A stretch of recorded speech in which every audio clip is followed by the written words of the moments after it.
bienvenue dans le podcast Ohana Triathlon. Je suis Hermano et avec Olivier de Scooter, chaque jour de la semaine, en quelques minutes, nous vous expliquons comment débuter, progresser et enfin performer dans le triple effort. Aidez-nous à faire grandir la communauté en partageant ce podcast au plus grand nombre et en laissant une revue et une note sur Apple Podcast. Ça nous aide vraiment à progresser et à monter dans les classements. Allez, assez parlé, place à notre épisode du jour. Salut les sportifs, c'est Hermano et vous êtes sur l'épisode de lundi 22 février du podcast Ohana. Je suis avec mon compère Olivier. Salut Olivier. Salut Hermano, comment ça va? Passe un bon week-end? Ça a été, la semaine démarre, donc moi j'aime bien quand les semaines démarrent. C'est un peu comme si on faisait un petit reset, tu vois, on repart à zéro, on repart sur de bonnes bases. Ah bah super. Bon Olivier, aujourd'hui on est en tête à tête, c'est lundi, le lundi on n'a pas d'invité. On parlera peut-être à la fin de cet épisode de l'invité que l'on va avoir à partir de demain pour finir la semaine, mais aujourd'hui on est tous les deux. Exactement, c'est l'occasion finalement de faire un petit point sur nos projets. Commençons avec le projet Ohana. Déjà, où est-ce que l'on en est? Parce que ça fait des semaines qu'on parle d'Ohana. Il y a eu la campagne de financement participatif. Des gens ont pu contribuer à cette campagne. On l'a dit, on a explosé les compteurs en quelques heures. Ensuite, à la fin de la campagne de financement participatif, eh bien, tu as lancé encore des précommandes. Où est-ce qu'on en est des précommandes? Est-ce qu'elles ont rencontré un franc succès? Est-ce qu'elles sont encore ouvertes? Oui, alors les précommandes, effectivement, là, elles sont en train de se clôturer. On a eu encore quelques précommandes supplémentaires après la fin du Kickstarter. Donc maintenant c'est vrai que le crowdfunding il s'est terminé maintenant il y a déjà 5 semaines. Donc qu'est-ce qu'on a fait depuis ces 5 semaines? On s'est vraiment concentré sur la production en tant que telle. Donc t'as recruté une armée de couturières et puis vous avez cousu dans ton jardin ou dans ta cave? Pas tout à fait. Mais on a recruté, oui. Donc effectivement, l'équipe s'est agrandie. D'ailleurs, aujourd'hui, on a eu le plaisir d'accueillir une nouvelle membre au sein de l'équipe. Elle s'appelle Camille. Et elle va nous donner un gros coup de main, notamment sur tout ce qui est gestion des réseaux sociaux et tout ce qui est community management. Bon alors Camille, eh bien on te souhaite la bienvenue parce que évidemment Camille, tu nous écoutes, hein, c'est une obligation quand on rentre dans la famille Ohana, c'est de savoir ce que fait la famille. Donc Camille, un petit coucou. Voilà, exactement. Donc bienvenue à Camille. Donc oui, l'équipe s'agrandit, ça c'est une chose.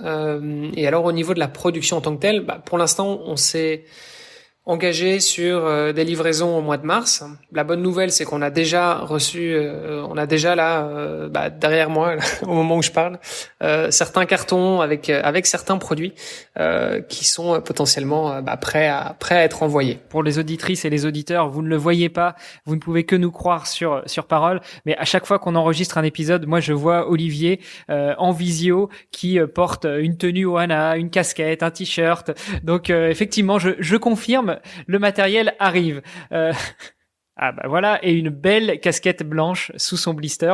Donc, chère auditrice, cher auditeur, si tu as commandé une casquette blanche, attention, elle arrive. Mais peut-être pas si vite que ça. Explique-nous pourquoi les commandes vont pas toutes partir tout de suite. En fait, ça dépend un petit peu du type de commande qu'on a eu. On a eu des commandes, je dirais monoproduits ou quelqu'un qui aurait commandé par exemple une casquette. Il pourra probablement la recevoir assez rapidement. Maintenant, c'est vrai que les commandes où il y avait plusieurs produits, il faudra attendre que tous les produits soient disponibles et donc qu'on puisse envoyer l'entièreté de la commande. Donc pour les kits avec plusieurs produits, il faudra être encore un petit peu patient et attendre probablement encore quelques semaines. Bon, t'es confiant quand même pour une livraison pour fin mars? Oui, non, a priori on est dans les temps, donc voilà, c'était l'objectif aussi, c'était de pouvoir livrer avant le début de la saison et donc voilà, c'est pour ça qu'on visait le courant du mois de mars effectivement. Alors, j'ai hâte de voir tous ces petits triathlètes se balader sur les lieux de compétition, pour autant qu'il y ait des compétitions avec leur belle tenue Ohana ou alors avec leur beau pull, leur beau hoodie Ohana ou la belle casquette. Franchement, ça va être sympa dans les parcs à vélo. Écoute, j'espère, hein, on verra. J'espère qu'ils pourront être bien représentés. Malgré tout, avec tout ça, Olivier, j'imagine que t'as pas beaucoup dormi ces derniers temps. Alors, on va dire que j'ai eu des longues journées. Et c'est vrai qu'en ce moment, j'ai ma préparation spécifique qui commence. Donc, on va dire que le sommeil, ça commence à devenir quelque chose d'assez crucial. Un petit tuyau à te proposer si tu veux. On parle de sommeil. je pense qu'on t'a entendu. On a entendu aussi toutes nos amis triathlètes et tous nos amis triathlètes. Et puis, je propose que à partir de demain, on fasse une semaine spéciale justement sur le sommeil de manière générale, et puis le sommeil concentré sur le triathlète. Est-ce que tu penses que ça peut être un bon sujet pour la semaine? Alors ça, c'est quelque chose qui m'intéresse. Et puis, vu qu'on fait pas les choses à moitié, on va pas faire ça en duo. On s'est prévu une belle invitée pour répondre à nos questions. Oui, effectivement. On va avoir une belle invitée qui, si je ne m'abuse, est spécialiste du sommeil. Est-ce qu'on en parle un petit peu sans peut-être dévoiler son nom? Ce sera la surprise pour demain, mais est-ce qu'on parle un petit peu de l'invité que l'on a prévu pour nos auditeurs dès demain? Qui est-ce?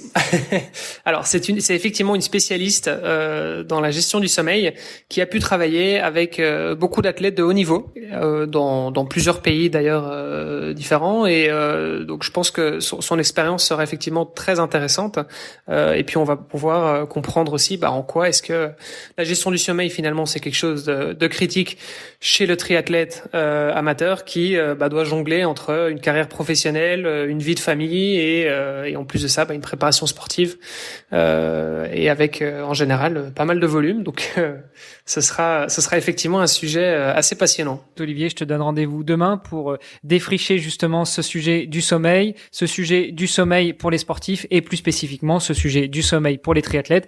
Et puis, comme pour les épisodes précédents, j'ai hâte d'entendre ça, de prendre des notes et puis d'ajuster un petit peu mon mode de vie et ma préparation pour pouvoir performer dès que les compétitions réouvrent. Parfait. Écoute, c'est quelque chose que je peux promettre en tout cas à tout le monde, c'est qu'on va apprendre plein de choses cette semaine.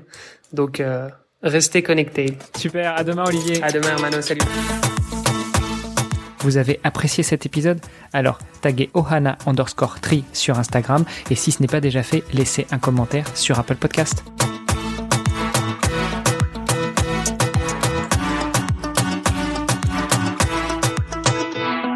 On s'est prévu une belle invitée pour répondre à nos questions. Oui, effectivement. Bon, on s'arrête là. Ok. Je pensais que t'allais rebondir. Moi aussi. Ouais, ça, je le garderai, je le mettrai dans le bonus, Olivier. On se fera un bêtisier à la fin de l'année avec toutes les conneries qu'on aura dit hors micro. Ouais.